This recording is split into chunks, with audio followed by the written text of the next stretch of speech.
was a very tough decision for Tottenham because of winning the Europa League. Do you think that Daniel Levy has made the right call? Time will tell if it's the right call. It was a season that I don't think anyone thought Tottenham would have, finishing in 17th, but then qualifying for the Champions League, winning a trophy that hasn't been around since 2008. I definitely think made the board reconsider. I love watching Postecoglou's style of play. I love watching the football. Results this year, I mean, they weren't good enough in the league.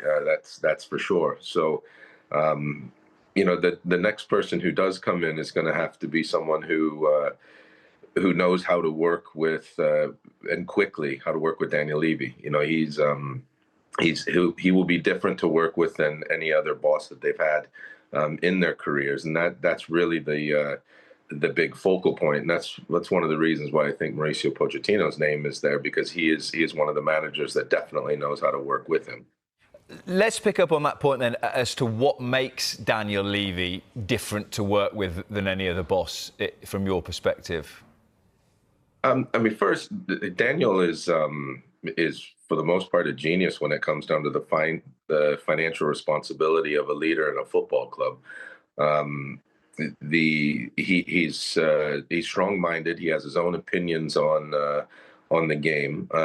He has a different type of communication skill set when it comes to talking to the board and talking to the staff that I think some managers aren't used to. One thing that I found with Daniel, though, he's probably the most punctual boss and one of the busiest men in football, but he always returns the message, the phone call, the email immediately, because he's always seeing if there's something out there that can help Tottenham Hotspur. So I think he gets a bad rep sometimes, just because they hadn't won a trophy in so long. They've been close, but he does a lot of good for Tottenham Hotspur as well. It's just he just communicates a bit differently. Sometimes he might be seem a bit standoffish with the managers. Other times he'll seem quite affectionate, and it's hard to explain exactly unless you're in the job. But if it is Thomas Frank that goes in there, he'll know what I'm talking about within a month. Do you think that what you were just saying about Daniel Levy doing good for Tottenham Hotspur, and a lot of that is from a financial perspective. He's helped create this wonderful new stadium which can house NFL games, which can house Beyonce tonight, that he is driven by financial gain, and actually that the glory that Tottenham supporters have enjoyed by winning the Europa League, he actually is probably more bothered by the fact that that win against Manchester United has got them into the Champions League because of the riches that can bring.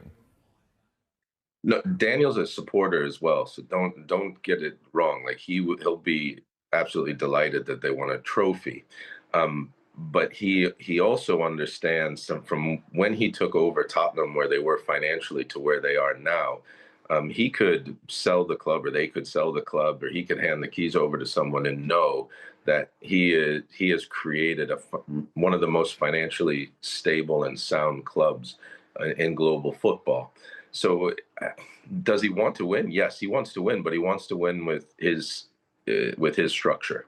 I think that's a better way to put it. And you can look at glasses half empty or glasses half full. He's either the most stubborn person and he won't change his ways, and that's how it's going to be when he's purchasing players.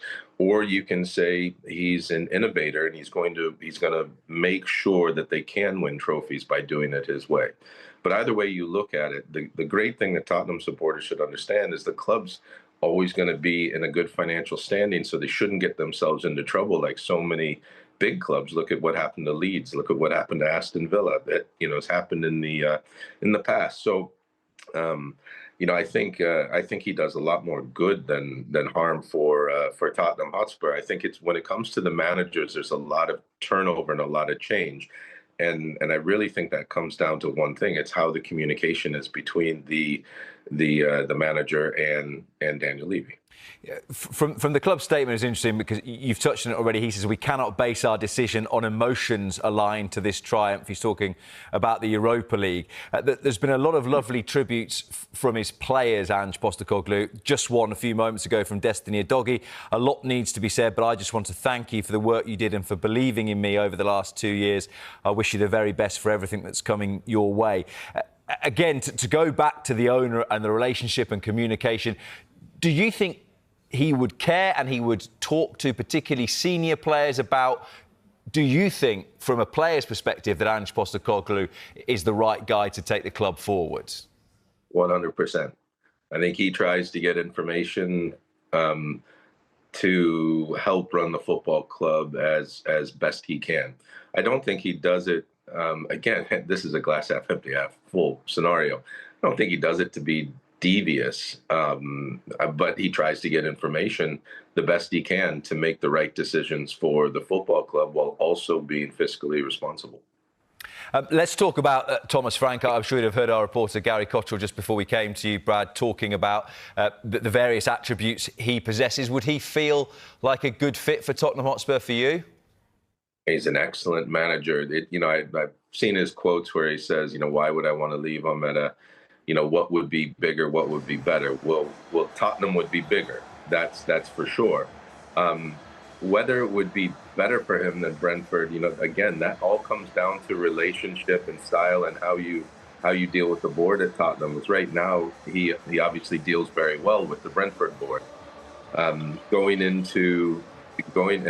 Brentford, by the way, is very much analytically run. Going into Tottenham, they also run it analytically, but they have a little bit more, Daniel will have a little bit more input on really being a stickler for the finances when it comes to certain purchases. So it'll all come down to his personal relationship with Daniel Levy on whether that will then be a better club.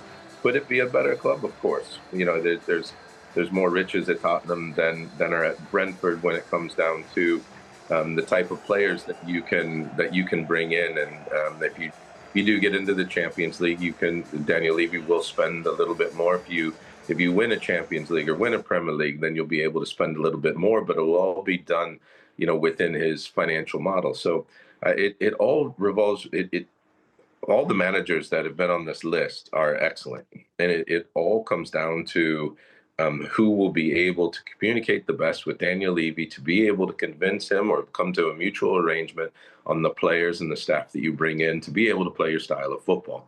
That is the single most important scenario when these managers are deciding to go to Tottenham or not. On him, then, I was wondering whether you had experience of managers who have come from smaller clubs and whether going to a club like Tottenham where the expectation is bigger, particularly after the fact they've just won a trophy for the first time in 17 years, and you see them change over time because everything they do is questioned, whereas with the greatest of respect, you might be able to go through 4 or 5 games at Brentford and it's not picked up on quite as much as it would be at Spurs.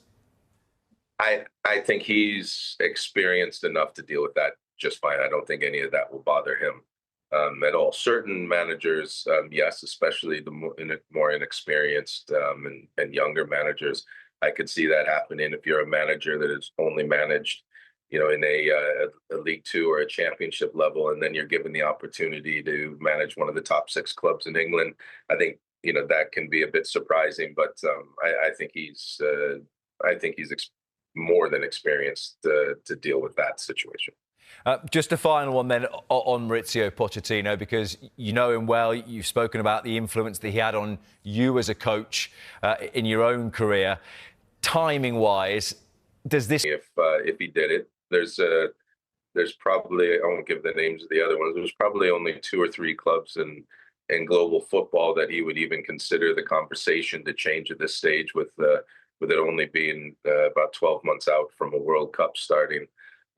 Tottenham would be one of those, because I know he loves the club, and I know he likes Daniel Levy a lot, and I know he respects Daniel Levy. They had a really good relationship for many years. So could there be a conversation?